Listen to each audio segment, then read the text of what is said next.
All right, as always on a Thursday, John Giles is with us in studio. How are you? I'm good, Nathan. Happy birthday. And to you, Nathan, Belated. I believe. Yeah. We've a trio of birthdays in here. well, Our producer Enda as well. Yeah.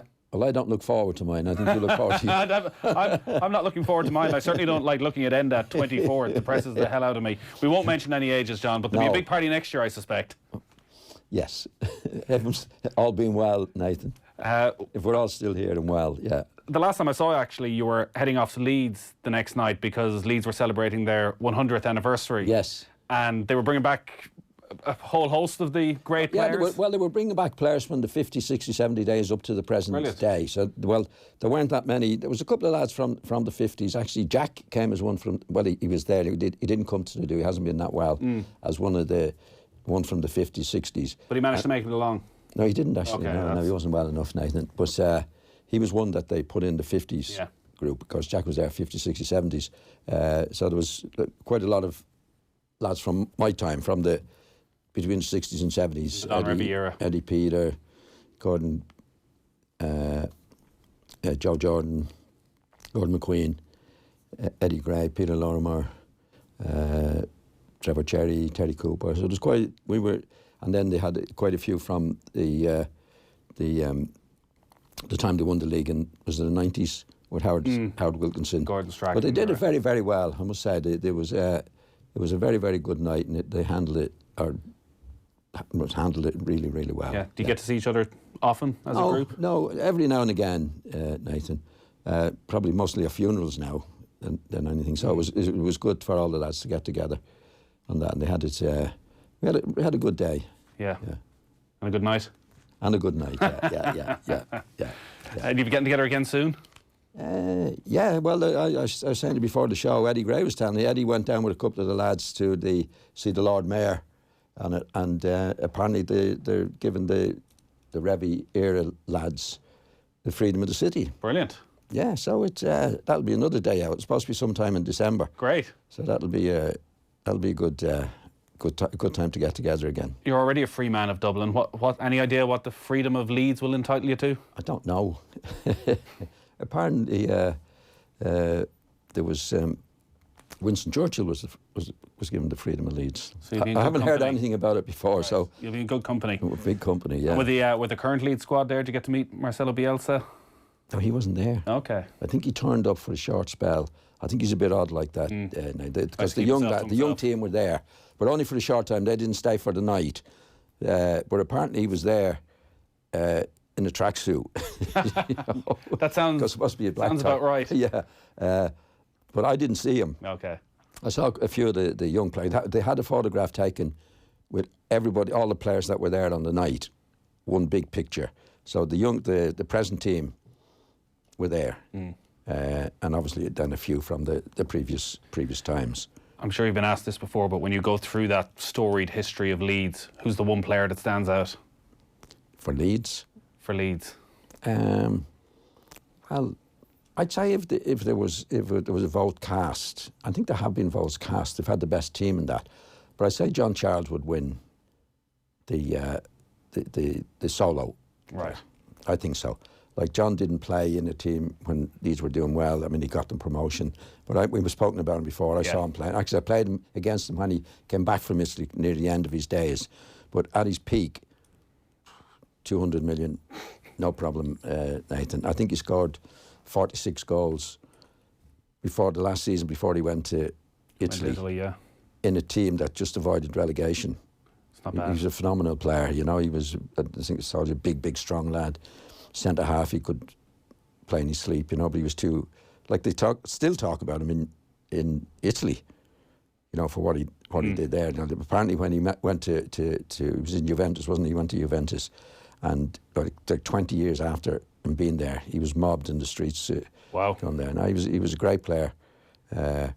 Like just before there was television, and you could see that much of him, you know. But I'd say he would, but again, depends on the age. Yeah. Like there's a lot of people now wouldn't have seen. As time moves on, there's very little footage of actually seeing him. Comes into it, you know. So I'd say it'd be a few in the running of our team. In Peter Bremner, Peter Lormer scored 270 goals. You'll be thereabouts yourself, I think, John. Well, get all the Irish crowd. Yeah. Open the voting to the Irish side of things, like when the Wolf Tones win the Best Song Awards over in Britain. Of course. Yeah. Let's talk about this weekend then, because we probably have the game of the season. Liverpool and Manchester City at Anfield. It's live here on Off the Ball, and there's obviously been a rivalry developing over the last couple of years. They pushed each other right to the very end of last season, and this week there's been a lot of talk between the two managers, Pep Guardiola and Jurgen Klopp. Started with Guardiola talking about Liverpool's comeback win at Aston Villa, saying, no great surprise, Mané is a special talent. Sometimes he's diving, sometimes he has the talent to score incredible goals in the last minute. Yeah, well, I don't think you should have made the statements at this particular time, Nathan. But to be honest, you could say that about 99% of the forwards in the Premiership. You know, they all dive in. I'm not saying. With diving? Do you have a problem with diving? I don't like it, Nathan. I don't like it. I mean, it's players are going down injured and they're rolling around and they're getting. And next thing they're up running around. You know, like it's become part of the game, unfortunately. Has it become part of the game because the game and the type of players has changed a little bit, in that physically players now aren't quite as strong, they're a little bit lighter, they're a lot quicker, they're moving at greater speed, that actually where once upon a time you'd need to cut the legs off them to bring them down. Now actually they're going at such a speed, a little touch here and there. I think they're looking for it though, Nathan. You know, I mean, it's right across the board in football now. You know, I've seen players where they've chance of going through past the defender, and they'll go down, you know, like a chance of scoring, in my opinion. But it definitely has become part of the game. I'm surprised at Guardiola making the statement that he did. But if I remember properly, I think Klopp made a couple of statements last year or the year before as well about Manchester City. You know, it happens from time to time. I mean, Alex Ferguson was a master at it. That was setting up the referees for the next match. You want to, hope the referee does a good job on watching this guy or that guy that they're inclined to go down. But if you look at any matches I see every week, there's never a match where somebody along the line is not diving. Does it suggest though that Guardiola's come out and made those comments that he's worried about Liverpool? I'd say he'd be worried about them anyway, Nathan. But it's unlike him to make a statement like that. It's not his style. To do that, and I was surprised at him making the statement. I'd say he'd be concerned about it. I think Liverpool are in better form than Manchester City. Watched Manchester City last night. I know it was the Champions League, it wasn't against Liverpool, but they weren't impressive. I don't think they're playing well. The goalkeeper got injured. He might be fit for the weekend. The defenders that we know have been injured. I think Liverpool are playing better than City at the moment. I'd be, if I was a Manchester City manager now, I think I'd be a bit concerned about the weekend match. Yeah, it'll be understandable then if there is a bit of stress kicking in for Guardiola, because they're going to this match 6 points behind. All right, it's still very early in the season, but 6 points behind and a lot of injuries starting to rack up. But he normally doesn't show. I think his behaviour has been excellent wherever he's been. In Barcelona, I think he's hardly put a foot wrong. He made a couple of statements at the weekend, which would be true. But I don't think he was right to say them, because his own players do the same thing. All the players do it now, Nathan.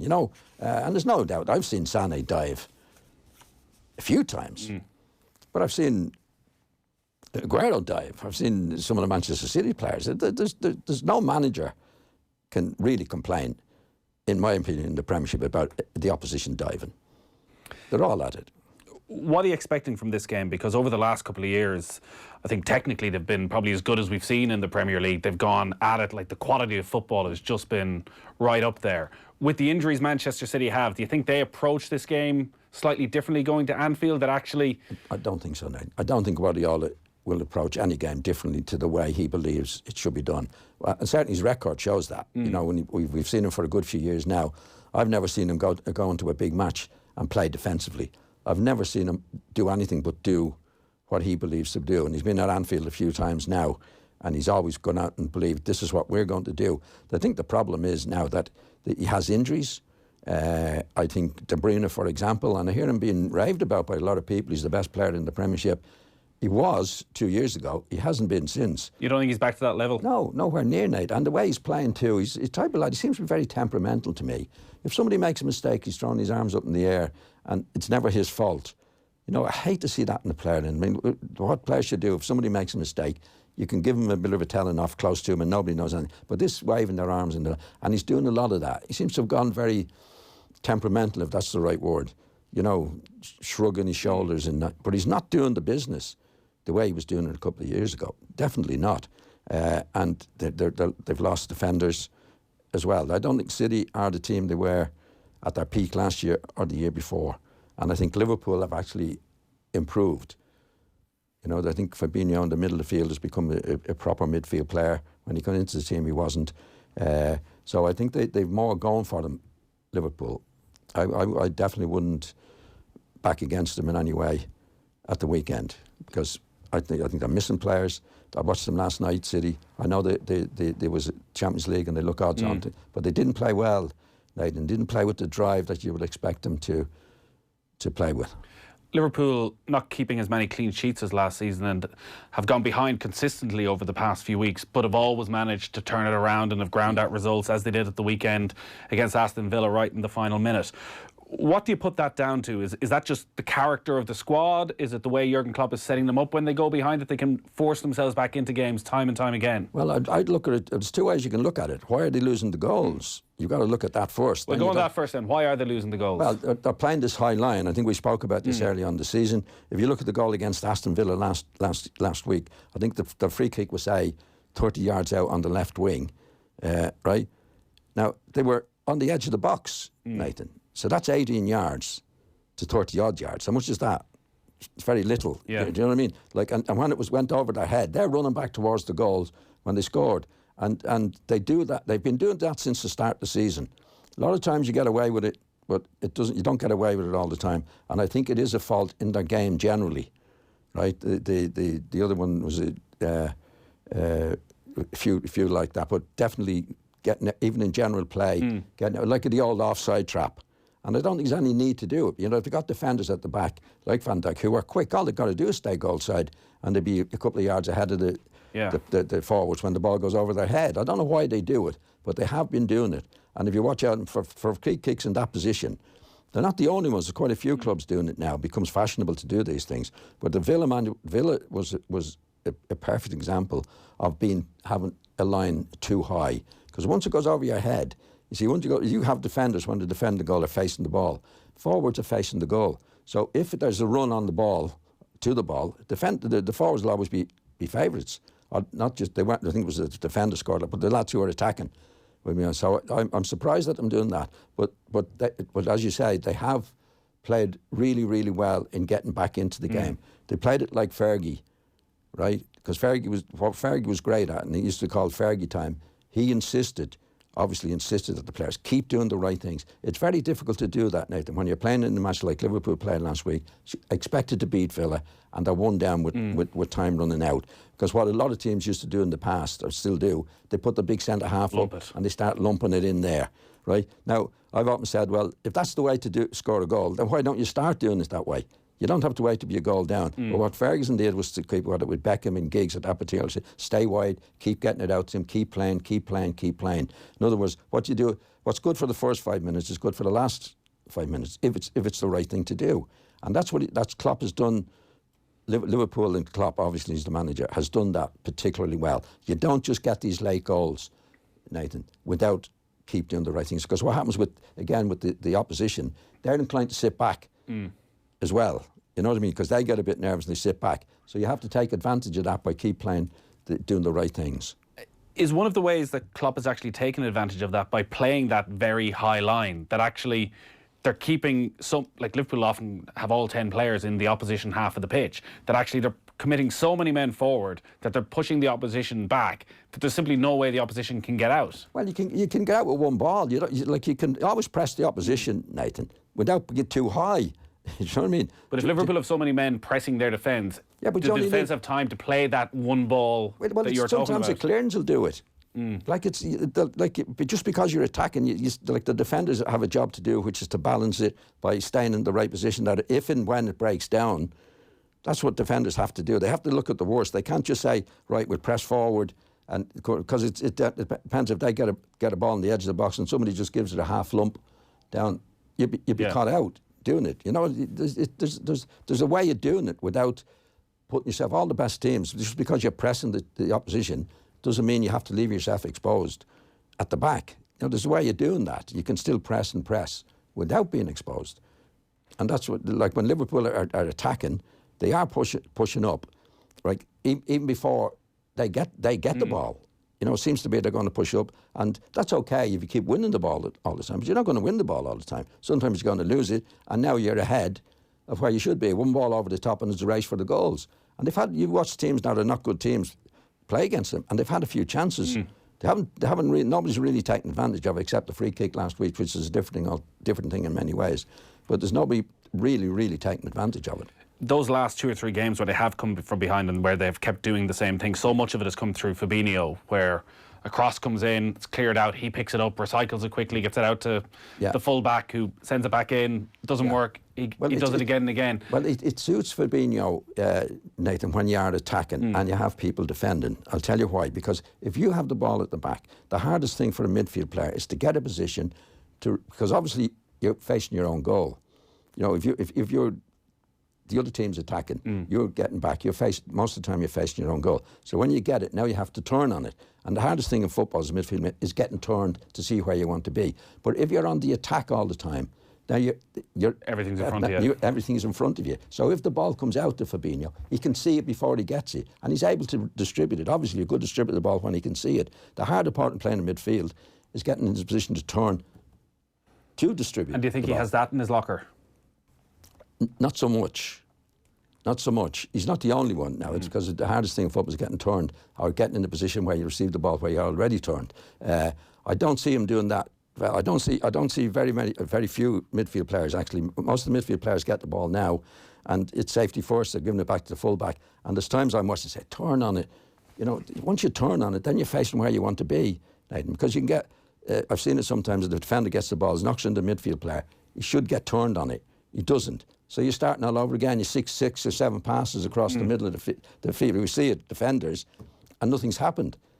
That's what I mean. I keep going back to Modric. But every time he gets the ball, nearly every time, he's facing where he wants to be. Now you can play a forward pass. Do you think then that's why Klopp actually does play the way he does, though? That he doesn't want Fabinho in those type of positions. That he wants him always.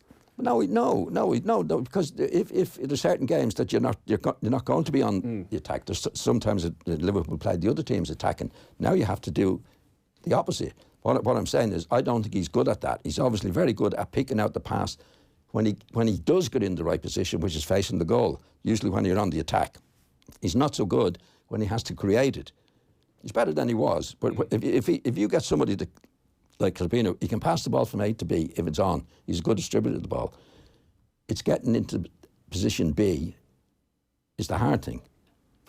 Position A to deliver it. That's what lacking in a lot of midfield players. So when the other team are on the attack, right, and Liverpool win the ball, for example, now if he receives it, he has to get turned on it. That's the difficult part. When Liverpool have the team like Villa up, you know, they're attacking them and they're pressing them. Every time the ball comes out to Fabinho, it's coming out to him facing where he wants to be. So do you think then against Manchester City on Sunday that up against players like De Bruyne, and even though David Silva's injured, somebody like Bernardo Silva, and even Raheem Sterling dropping deep and trying to pick up the ball, that Fabinho might struggle against that type of team? Well, he won't find it easy. He won't find it as easy as he did against Villa or the teams that they have when they're really pressing them. Now, whether he can, I haven't really seen him do it yet, Nathan. You know, I haven't seen him where, say, Alexander's on the ball, where he's 10, 15 yards away, say, give it to me here, and now I'll start something from here. I haven't seen him do that yet.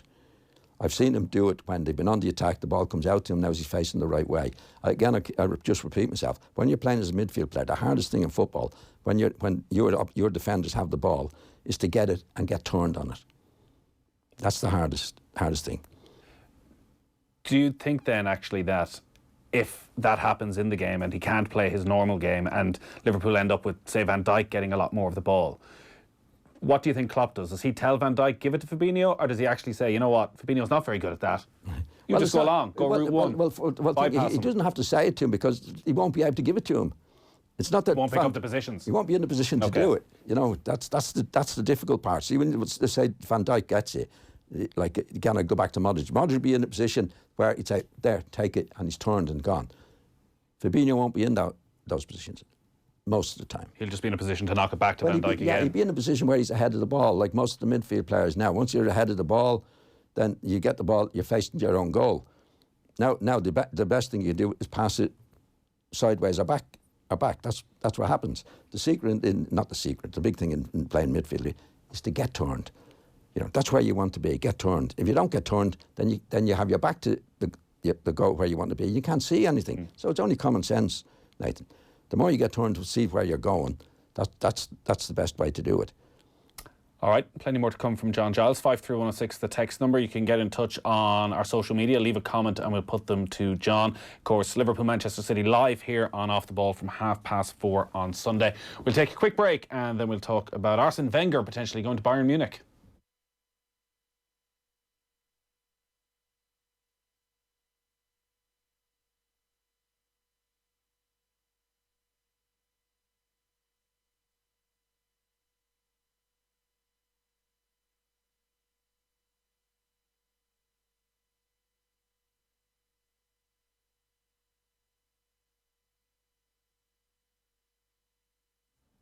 Welcome back. John Giles is still with us in studio. So we've been talking about Liverpool against Manchester City. A lot of the other talk this week, John, has been about managers and their futures. And Niko Kovac has been sacked at Bayern Munich. The talk is that maybe Arsene Wenger is going to make his return to football.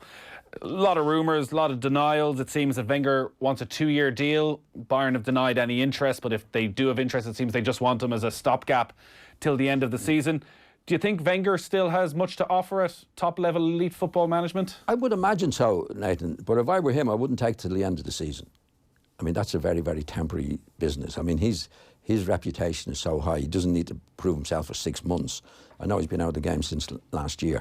But I think it'd be a bad move for him if they're saying, we only need you for 6 months. So it doesn't matter how well he does, and he'd be expected to do well anyway. I mean, I think it's very difficult for any manager to go in, unless they're really desperate for a job, to take a 6-month sort of trial situation. It's not even a trial situation, is it? We're looking to get somebody else, so will you do the job for 6 months? I can't see him taking that, Nathan. Do you think his reputation is still as high as it once was? It's not as high as it was 5 years ago, but I mean, you don't lose it, Nathan. Do you not? I don't. Do you not? No, I think it's a matter of time. It's very hard for somebody like Ferguson did. It was a miracle to maintain success over a long, long period of time, because it's such an insecure job. And you make one bad sign, you get one bad lead, it can change everything, Nathan. This is why, like, Ferguson's thing to do what it is was remarkable in many ways. But Wenger did it for a long time. And what Wenger did, different to Ferguson, don't forget, Ferguson, at the time when the both were neck and neck, Manchester United followed the policy, and I think Ferguson insisted on, I'm going to buy players. I'm going to get the best players in I can, right? Because he didn't have to build a new stadium. Wenger chose another route, which was, no, as club manager, I think it's the right thing to do to stop paying money for the players and build a new stadium. Now, that was great for the club.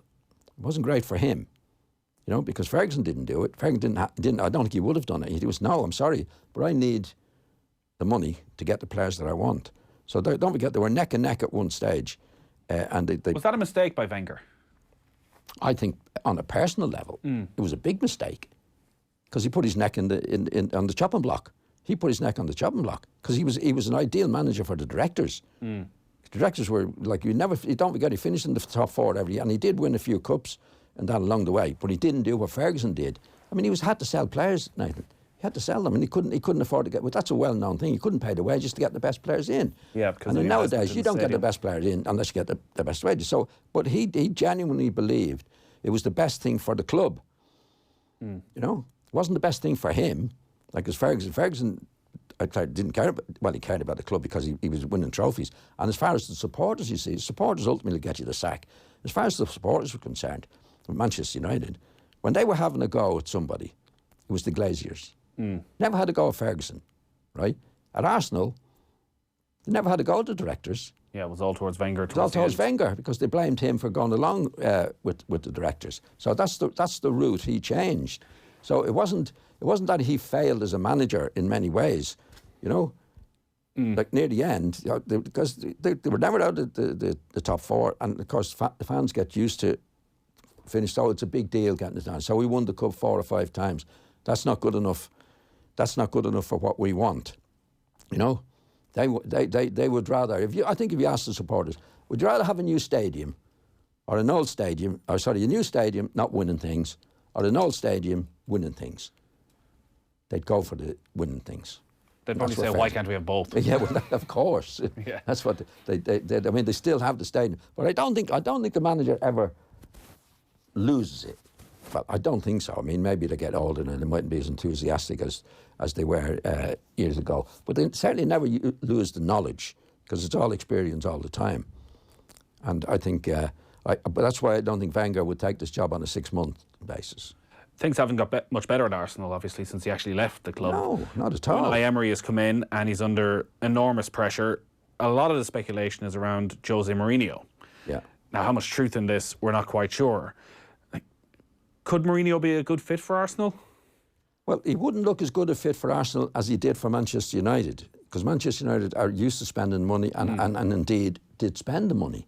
Now, if he goes into, and he had a free run, now if he goes into Arsenal, Nathan, I think there's directors of football there, for example, you know, the transfer. Yeah. Now, that's something he always insisted that he would do. Now, is he going to take that? Is he going to swallow that and say, because one thing I admired about Mourinho is that he stuck to what he really believed in. I'm in charge of the situation, this is what we're going to do. Now, if he goes into Arsenal, I don't think Arsenal are going to say, okay, then... Here's 200 million, do what you like. Do what you like with it. Or he's not in a position now to make the conditions. You know, I think when he was going to Manchester United and the other clubs, I think he was in a position to make the conditions that he wanted. Now that he's out of work, they'd be in a position, okay, we'll give you the job, but these are the conditions that you have to work under. Would that not give him an opportunity to show what a great manager he is in a different way? No, well, the reason he was a great manager, Aiton, over the years, is that he did have the conditions, right? The reasons he fell out with Chelsea and the owner there over the years was they stopped the conditions. Do you remember they bought, who was the player they bought from Liverpool? That Chelsea bought? Yeah. Come back. It's gone. Yeah, anyway. Well, there was a situation, I think, with Nemanja Matic as well. Pull that. You can, if you can. No, he was definitely in a position in clubs that insisted, this is what I have to do. I have to have the powers to do this, right? I think the situation's changed at Chelsea. After having won the league and the cup and all the various things, like, no, it was a change. This is what you have to do. And then he went to Madrid. He had freedom there, and then that was taken away from him, and he was gone from there. The only club he's failed at, I think, that having the conditions was Manchester United. I think he did have the conditions there to get the players in that he wanted, and failed to do so. So now his reputation has suffered. I think Arsenal had insisted when Wenger was there, there's nobody else will ever have the power that Wenger had at this club. Yeah, and that's what they're doing. So I think I'd be very surprised if Mourinho actually went into Arsenal with the conditions that he would have to work under. There's obviously a lot going on at Arsenal at the moment, and I know we've spoken a lot over the last few weeks about the decision for the players to vote for the captaincy and Granit Xhaka and his outburst. He's been stripped of the captaincy. Was that an overreaction? I don't think he should ever have been captain in the first place, Nathan. I think the mistake he made was to have this 5-man panel that anyone could be captain, and the players were allowed to pick the captain. Now, I mean, picking the captain in the club is very, very important. That a manager, that has to be the manager's decision. In other words, a manager has to lead, right? And a manager has to do any situation that there's a decision to be made in that. That's his. Because what thing that happened at Arsenal, like the lads were voting themselves for the captain, well, it could be for the most popular lad. Mightn't be for the best captain. So if you take that back, say, 20 years, when Keane was at Manchester United, and Ferguson had a policy that the lads could pick the captain, right? You think they'd pick Keane? Possibly not. I'd say there's a good chance. If there was enough of them. Yeah, take an easier option. Much easier options. You see, the reason Keane was great in what he did is because actually, I don't think he did get on very well with the players. He drove them. right? So he was doing on the pitch what a manager would want to do off the pitch, which is to make the decisions. And if you just suggested to Ferguson at that time, Nathan, look, we want to have a panel and we want to have a vote as to who's going to be the captain, or one of 5 captains. What do you think Ferguson would have said to that? He said, "Are you kidding me? Get out of here." Yeah. He had Keane on the pitch. Well, Keane said himself, like I think when he finished playing, would you give the players a ring? Well, he says, I don't have any of the phone numbers of those guys. Yeah. You know, like that's the way he was. And that's why Fergie made him captain, because nobody else was going to challenge him. So if the principle applies then to Manchester United and the success that they had, it applies to every club, including Arsenal. You don't give the players the power to pick the captain or five captains. That's what leadership is called. Just before we wrap up, I don't know if you ever found yourself in a position like the Everton and Tottenham players did last Sunday, and the distress that was on their faces because of the injury that Andre Gomez picked up with the really nasty, what it turned out to be really nasty ankle break, and it seemed quite hard for a lot of the players to continue for a little while, particularly Heung-min Son, who was obviously then sent off. Firstly, the sending off was overturned. No real blame could really be attributed to the player. Yeah. I mean, Son was in bits, as we can see, and we know he's not that type of player anyway at all. Have you seen situations like that with bad injuries when you've been on the pitch where actually you can have I've seen one or two, Nathan, and what I found even in my day, and you know, you talk about the players going into tackles in my day and there was no protection and all that, but I never came across a player that wanted to break somebody's leg. You know what I mean? It did happen, but the reaction would be similar to that. No player, opponent, or not, wanted to see anybody's leg broken. Now, a lot of players would go into tackles where there's a possibility that could happen, but I don't think anybody actually wanted to do that. That was going past the line. You know what I mean? There was lots of tackles flying around, and there was a lot of stuff going on in that particular time. But you could see Son's reaction to it. That's why I think it was very unfair on him to be sent off. I mean, there was no way he meant to do that. And the reaction of the players around him. Seamus Coleman apparently was brilliant. He went into the dressing room afterwards, because there'd be simply, actually 5 or 6 of the having, like any players, no matter how competitive it is, Nathan, would not want to see a player injured. Yeah. Definitely not. All right, John, we're out of time. Thanks as always for coming in the studio. Thanks, Nathan. We'll talk to you next Thursday. We'll be talking Ireland ahead of that final qualifier against Denmark. Yes. Enjoy the rest of the birthday celebrations. And you, Nathan. All right, good stuff. John Giles back next Thursday night.